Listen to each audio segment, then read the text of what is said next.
Mga master, okay lang bang? Huwag niyong skip ang mga ads sa aking mga video kung okay lang mga master. Salamat sa solid na suporta po. Yon, what's up mga masters? Nandito na naman tayo sa panibagong araw, panibagong kabanata na naman ang pagsasama-samahan natin ngayon guys.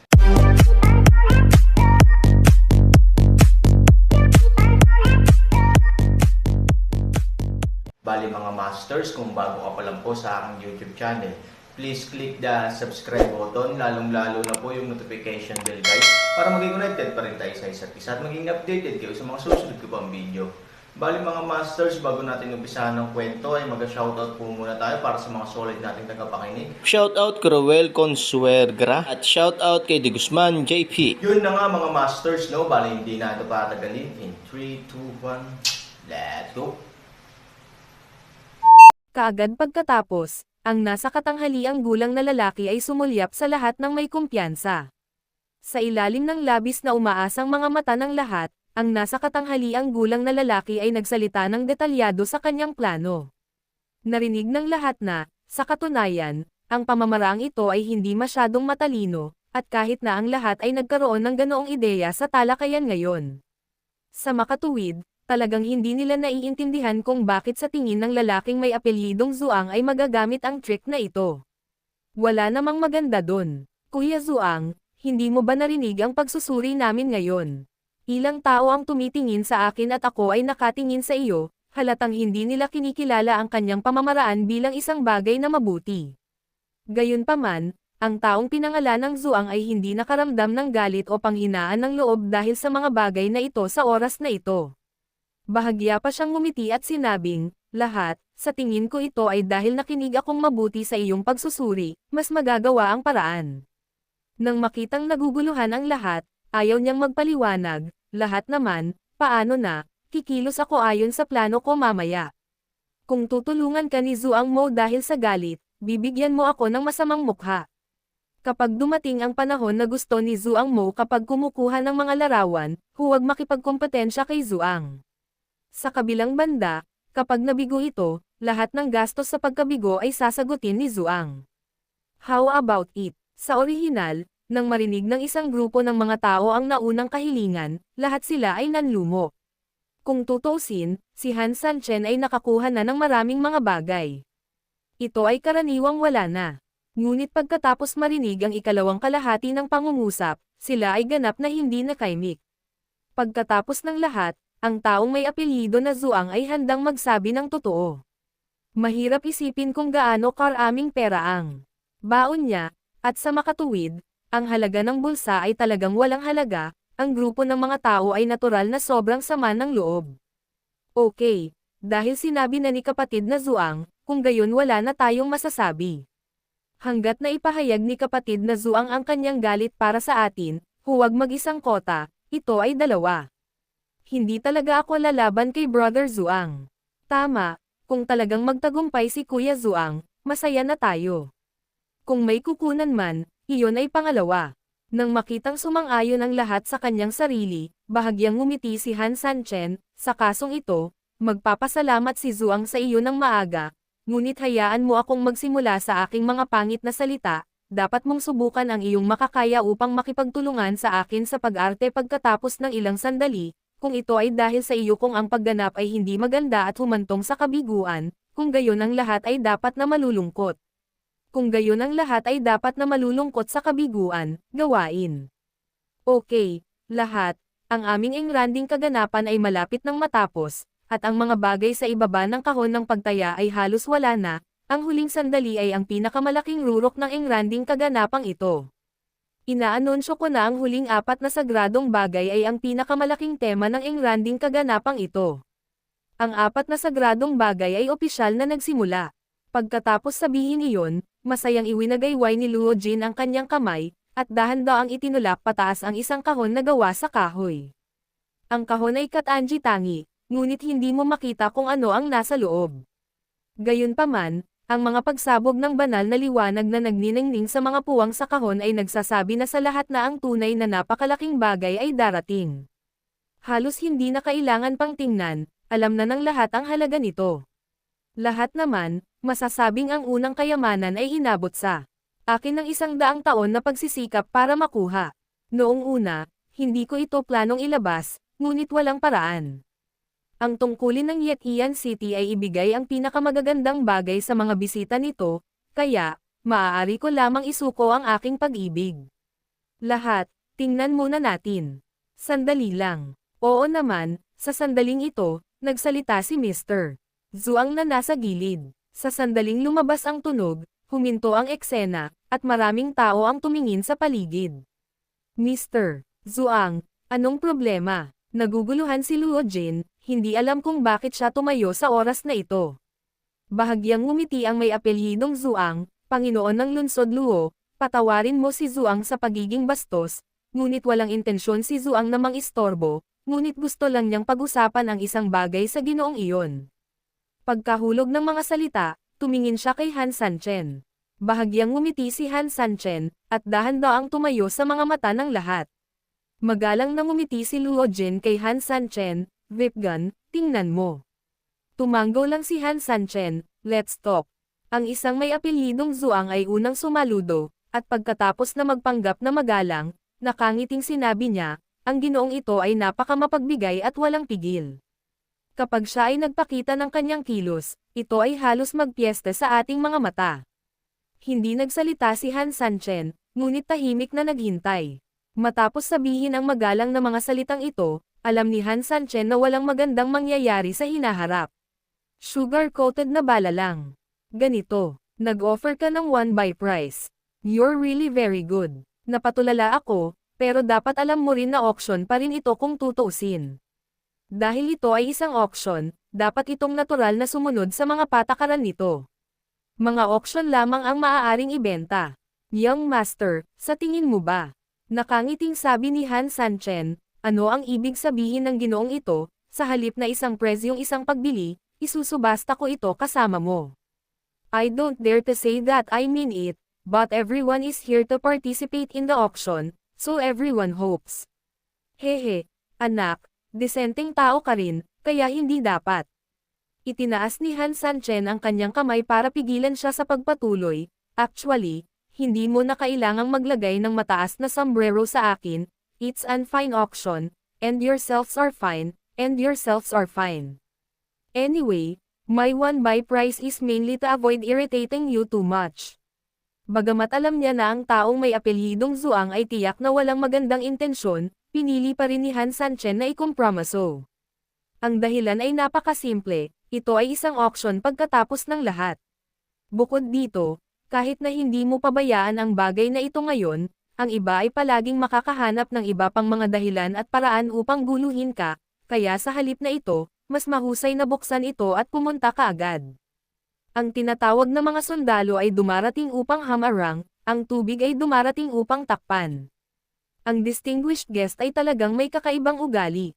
Nakangiti ang mukha na pinangalan ng Zuang, ngunit ang kanyang puso ay labis na nagulat.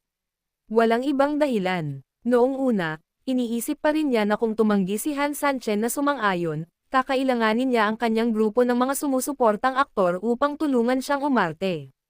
Tinuligsan niya si Han Sanchen sa hindi pag-uusap tungkol sa martial ethics at paglabag sa mga patakaran.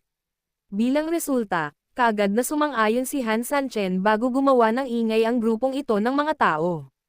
Gayunpaman, hindi mahalaga, ay pangako mo lang, mas maaga kang mangako, mas maaga kang mamamatay. Bahala ka, sumagot si Han Sanchen, umupo, at tahimik na naghintay sa galaw ng kabilang partido. Okay, since ayos na ang lahat, tuloy ang auction natin. Halika, imbitahan natin ang unang fetish. Pagkasabi noon, ipinakita muli ni Luo Jin ang kahon sa harap ng lahat. Ang bagay na ito ay tinatawag na gulong ng apoy. Hindi ko alam kung kailan ito ipinanganak, at hindi ko alam kung sino ang gumawa nito, ngunit ang magic nito ay halata sa lahat. Naniniwala ako na ang ilang mga taong naroroon ay nakarinig ng pangalan nito, tama. Ayon sa alamat, ang Wheel of Fire ay nagkatawang tao mula sa isang pares ng Fire Phoenix. Ito ay ilusyon at hindi nakikita, at maaari itong maglakbay ng libu-libong milya sa isang araw. Ang pinakamahalagang bagay ay ang bagay na ito ay hindi lamang napakabilis, ngunit ang pinakamahalaga, dahil maaari itong mabago, tila may kamalayan, at maaari itong gamitin bilang isang sandata. Maaari itong umatake at magdepensa, at maaaring humabol at makatakas. Isa lamang itong magic na sandata. Talagang may mga alamat tungkol sa bagay na ito sa Jangho. Gayunpaman, sinasabi na dahil sa pag-iibigan ng dalawang phoenix, pagkamatay ng unang may-ari nito, ang dalawang phoenix ay lumilipad ng magkatabi, nagtatago sa walang sinumang lupain, at masayang umalis. Pagkatapos nito, wala nang natitira sa Jangho. Sa totoo lang, kung hindi pa nailabas ng Panginoon ng Luo City ang bagay na ito ngayon, halos makalimutan ko na ang pagkakaroon nito. This thing is really a rare treasure. If you are interested, you can really get it. Hindi ko man lang sinasabi kung ano ang huling tatlong bagay. Just this one is enough. I don't have enough cash. Everyone, pwede mo ba akong pahiram ng pera kapag gusto kong mag-shoot mamaya? Promise, babayaran kita pag uwi ko. I want to buy it too. After buying this thing, at least I won't be afraid of offend people when I walk in the future. Kung tutusin, kung meron man ako nito, hehe, hindi ko na matatamaan kahit saktan ako ng iba. Talaga, bumili. Ang mga mukha ng grupo ng mga tao ay napakabuti, at halatang itinuring nila ang gulong ng apoy bilang kanila. Bahagyang ngumiti si Han Sanchen. Sa totoo lang, bagamat hindi siya nagkukulang ng paraan upang makatakas, ang gulong ng apoy ay hindi lamang limitado sa pagtakas. Ang kakayahang baguhin ang lahat ng anyo ay nangangahulugan ng pagkakaroon ng ganap na kapangyarihang panlaban. Kung ibibigay ito kay Ivory, kung gayon ang opensa at depensa ni Ivory ay malinaw na makakaabot sa isa pang malaking antas. Sa pag-iisip nito, nagpa siya na si Han Sanchen na magsaya kasama sila. Okay, ang panimulang presyo, ang mga lumang patakaran, ay isang amethyst pa rin. Sa sandaling ipahayag ni Luo Jin, opisyal na nagsimula ang auction. Biglang namamanhid ang sahig sa ingay, at sunod-sunod na dumating ang lahat ng klase ng alok. Makikita na ang bagay na ito ay lubhang kaakit-akit. Si Han Sanchen ay sumunod pa rin sa mga lumang alituntunin, tahimik na naghihintay sa kanilang bidding.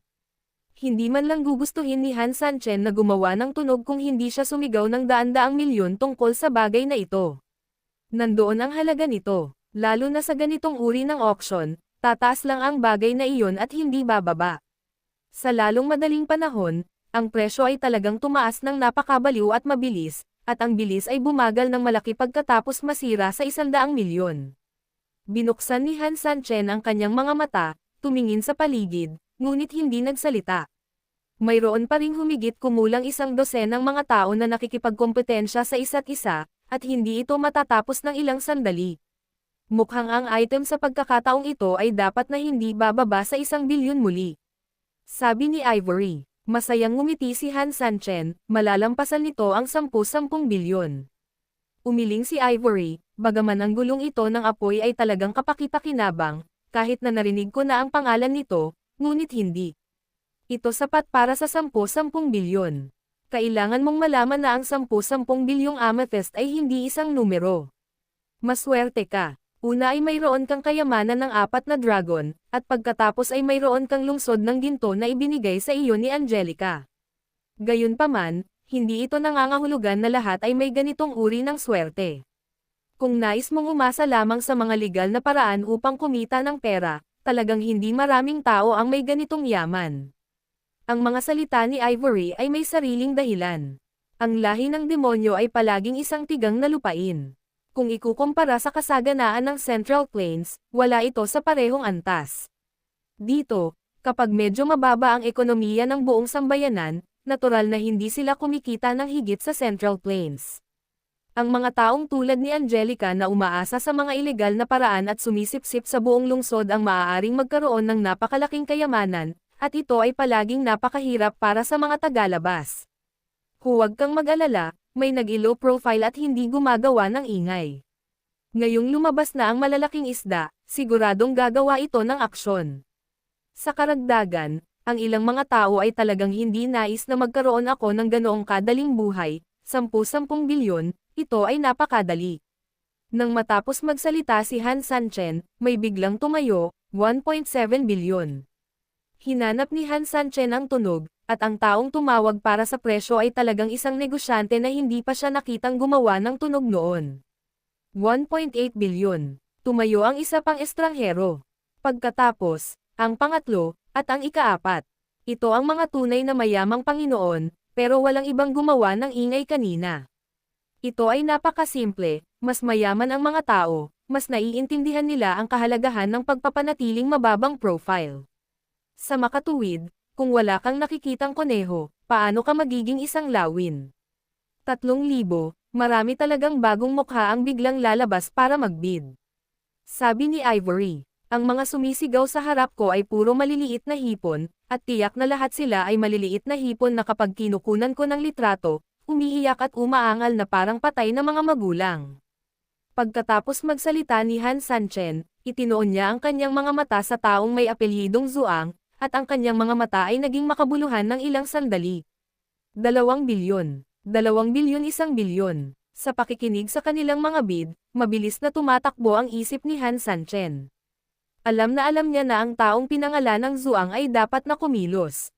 Dahil tumawag siya upang bumalik sa auction, hindi siya maaaring sumisigaw ng walang patutunguhan, kaya tiyak na gagawa siya ng hakbang, at, ayon sa pagtatansya ni Han Sanchen, ito dapat ang kasalukuyang sitwasyon. Gayunpaman, hindi siya nagmamadaling kumilos. Si Han Sanchen ay matyaga at dahan-daang maghihintay. 3 bilyon. 3 bilyon 1 bilyon. Ang presyo ng karamihan ay tumataas pa rin ng walang hanggan, at hindi ito titigil saglit dahil sa undercurrent ng Han Sanchen at Zuang.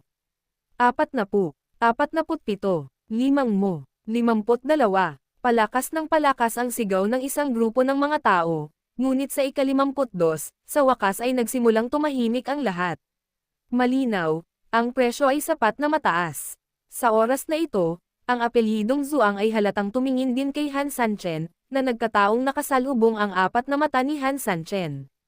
Gayunpaman, kakaibang sabihin na ang taong ito ay walang kahit katiting na pagkamahiyain. Sa kabaligtaran, tiningnan niya si Han Sanchen ng may kumpiyansa at kahit na isang pahiwatig ng provocation. Medyo kawili-wili, nilinaw ng taong ito na gusto niyang i-bully ang kanyang sarili, ngunit sa pagbabalik tanaw, hindi siya nakaramdam ng pagkakasala. Posible bang siya ay talagang isang tao na nag-iisip tungkol sa pangkalahatang sitwasyon pagkatapos ng labis na pag-iisip, ang layunin ng iba, sa huli, ay hayaan ang lahat na makilahok, dahil ba iniligtas ng puso ng kontrabida ko ang tiyan ng Maginoo, sa pag-iisip nito, dahan-daang sinabi ni Han Sanchen, 5.5 bilyon. Yun na nga mga masters, no? Bali panibagong kabanata na naman yung natapos natin ngayong gabi. Muli, maraming salamat po talaga sa walang sawang suporta po sa aking YouTube channel na talagang inaabangan nyo po ang bawat upload ko po. Bali mga masters, magkita-kita ulit po tayo bukas ng gabi at ngayon po ay magpapaalam po muna tayo. Bali mga masters, bye-bye!